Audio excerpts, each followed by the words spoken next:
All right, fourth grade, we're going to be learning about optical illusions for our next project. So here's an example of an optical illusion. So first thing we want to ask is, what is an optical illusion? What are they? So we look at optical illusions, they do a lot of different things, but generally they are images that trick your eyes. They can do that in a lot of different ways. Sometimes they do that by overloading your brain with so much information it's hard to focus. Sometimes you might see something that looks right, but you know in real life it can't happen.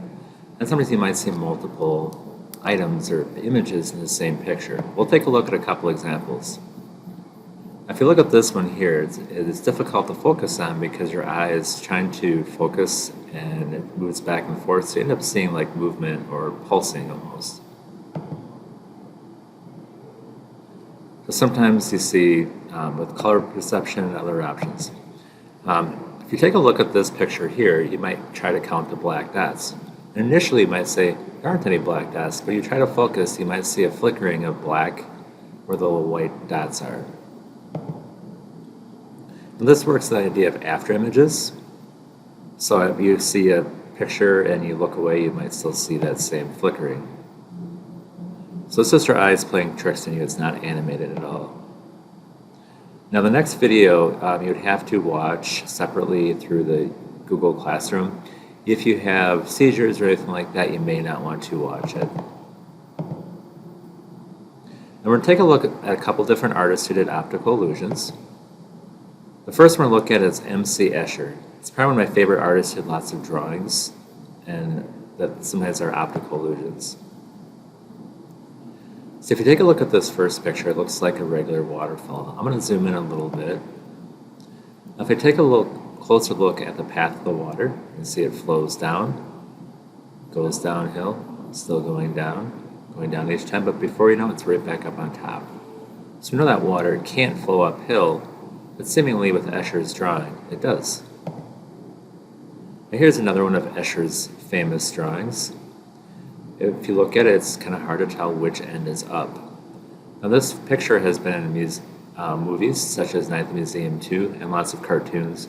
Even Harry Potter has borrowed ideas from this picture. Now another artist who did optical illusions was Bridget Reilly. She uses primarily shapes and lines to make her optical illusions. So if you look at this picture, you can see how she changed the shape and size of the squares and rectangles to make it look like it's going down and then coming back out. So it creates movement.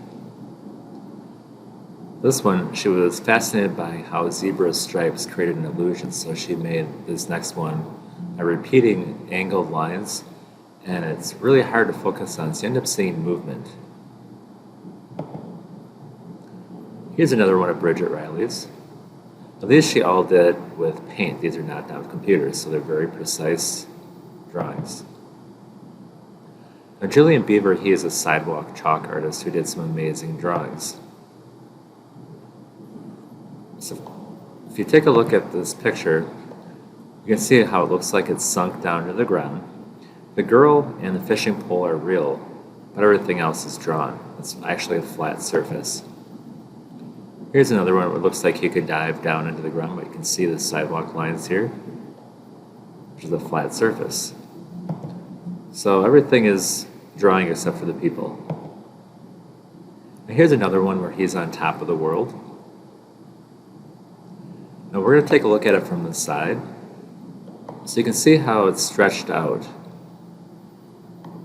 But if you look at it from the front, just like we did perspective with our last project, it ends up looking more 3D.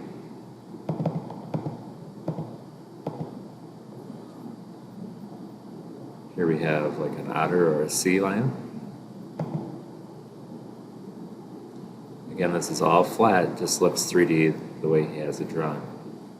Pretty amazing. This one looks like there's the pipes underneath feeding the fountain. Everything, this is all drawn.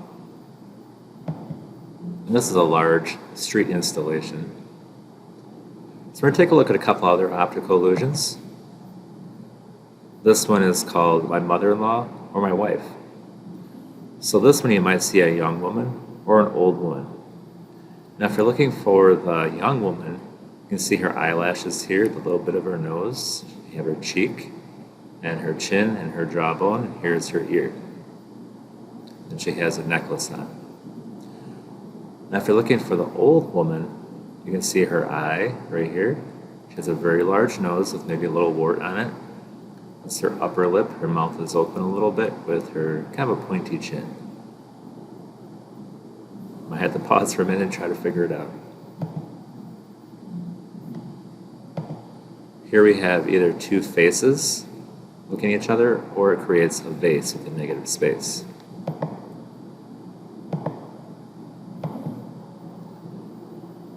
What do you see in this picture? You might see a rabbit, or is it a duck? Here's another M.C. Escher drawing where he made a drawing of his drawing, where the tessellation he drew kind of comes to life and crawls back into itself. Pretty amazing. Here's another M.C. Escher. It's called Ascending and Descending. So if you pick a point in the steps, start walking down.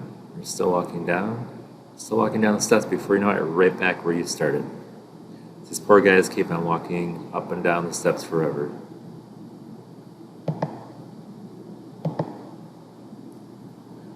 All right, so the next part, we're going to be taking a look at our project. We're going to be doing an optical illusion worm project.